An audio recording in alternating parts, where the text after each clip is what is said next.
Okay, so let's jump to a more practical part of our course. We have discussed so far many theoretical issues regarding DBS, current, impedance, pulse width, frequency, the spot of stimulation, the parameters, and now we are going to see our patients. I'm going to show you exactly how I do in my clinical practice. I'm going to show you cases, videos from the patients. And let's imagine the perfect scenario. You refer the patient to the surgery, okay? So you indicated the surgery. And then you went to the operating room, you participate in the surgery, and then you reconstructed the imaging of your patients, and now you are sitting in front of your patient, okay? And I'm going to show you how I do the monopolar review in your patients, and then how you have to start the program. The initial program doesn't mean that's easy. There are some difficult cases. I'm going to cover these cases here. We are going to start with a simple one, and then you're going to move to more difficult cases, okay? So this first patient, I'm going to show how this patient evolved, and also I'm going to show how I do the monopolar review. I'm going to show the tablet. So I'm going to mirror the Boston tablet, but it's exactly the same with Medtronic and Abbott, okay? So let's come to our case. This is a patient with 46 years old, Parkinson's for some years, okay, since 2016. And this patient, I refer this patient to the surgery due to tremor, refractory tremor, and dyskinesia. And I'm going to show the first thing that I want to highlight here, that I can say that the electrode was well positioned into the STM, okay? Both lead. This is an electrode well positioned. So let's start with the idea that in this patient, the electrode is well positioned. So how I'm going to do the monopolar review? The patient are coming to your office off medication, so you have to ask the patient, do not take the medication the day of the examination. And then you're going to see your patient with tremor or rigidity. So you're going to see the baseline examination. Baseline. You have to feel it. You have to see the patient walking. You have to examine the patient in off medication. And then I'm going to start, for example, with the left lead. You can ask me, Rubens, if I have the imaging, I can jump to the most probabilistic spots, to the most probabilistic contacts that are going to elicit some benefit. Yes, you can go direct to the leads, to the contact that you think that's the best one. But here I'm going to show you how I do regardless if I have the image or not, okay?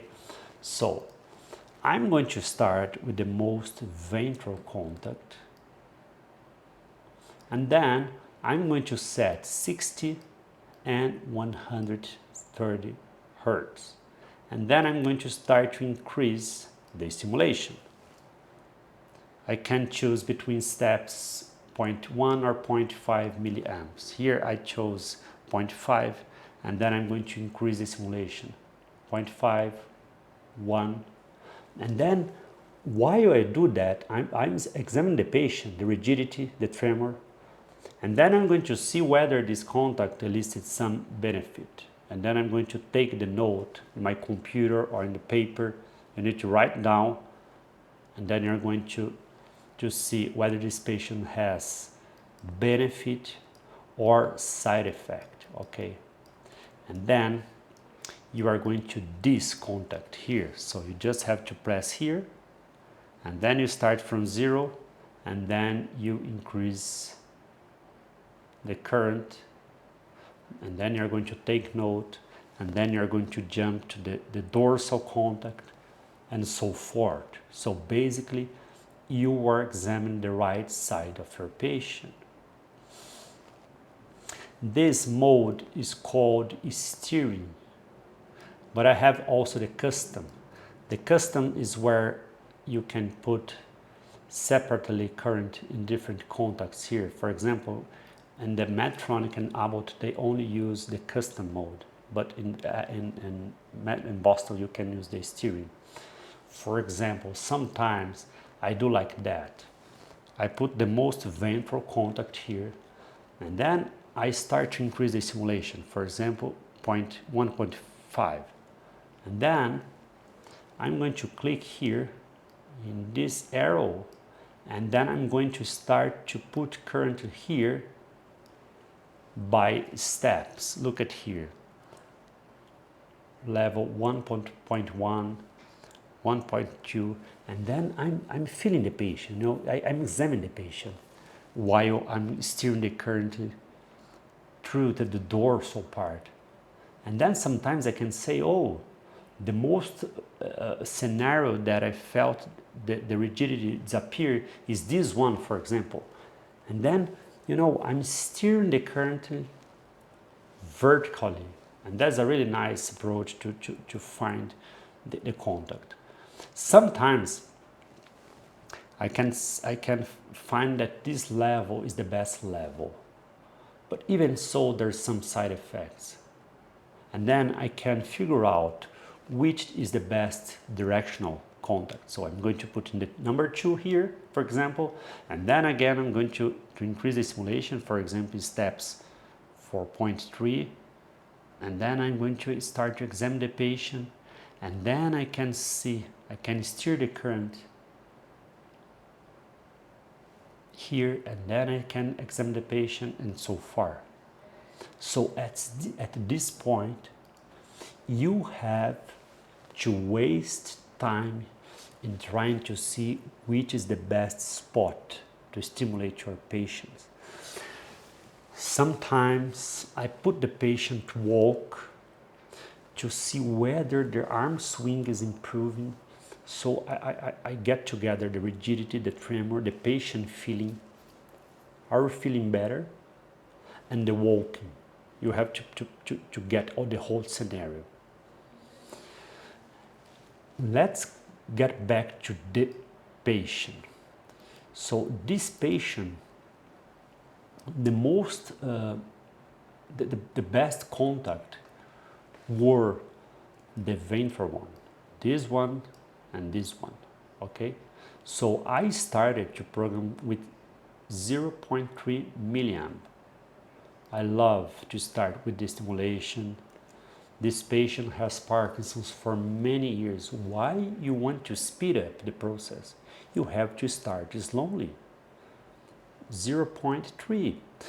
If the patient don't have dyskinesia before the surgery, maybe you can go quicker. You can start with 0.5, okay? But this is the most. And then you can, every week, you can increase 0.2 or 0.3 milliamps. I'm going to show you. If you are using directional lead in the beginning, you can go even slower. And this patient, I started with 0.3, and then this patient are leaving my office in the program 1, remember? And then after a week in their home, they're going to change to the program 2, 0.5, and then after 1 week, they're going to change to the program 3, 0.7, and then 0.9, okay? Then he's going to come back to my office in the program 4. That's the idea, 1 month or 45 days after the first consultation. And then I'm going to show you here, for example,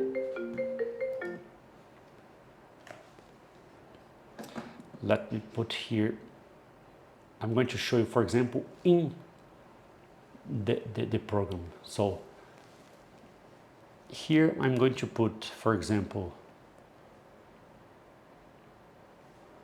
0.3, as you can see here. And then I'm going to copy and paste this to the program 2.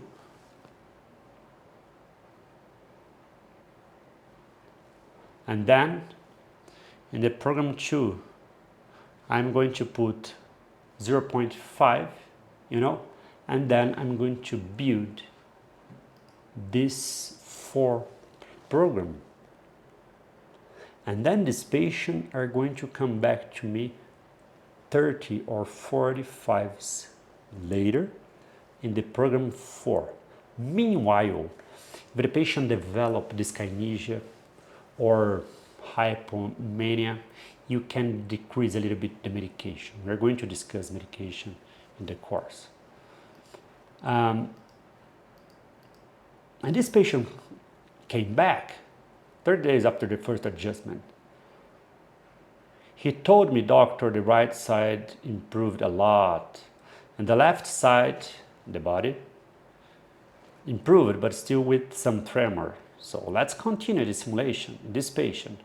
What I did, the program 4 turned to 1. Remember, I copied this and paste to 1. And now I'm going to build 3 newer programs. So the program 2 is now 1.1 milliamp. Remember, because the left side of the body, which means the right lead, I need to increase a little bit the stimulation because the patient is feeling tremor. And here the patient is already happy with the simulation. I don't need to change this. It's okay, 0.9. And then they're going to change at their home in the next day, for example, after the consultation, they're going to put in the program 2. And then 1 week later, 3. Look at here, I increased 0.2. And finally, I asked to the patient this: when you arrive in the program 3, please skip it and wait the next meeting with me. And this patient came 30 or 40 days after the second adjustment. And look at here, this patient in off stimulation.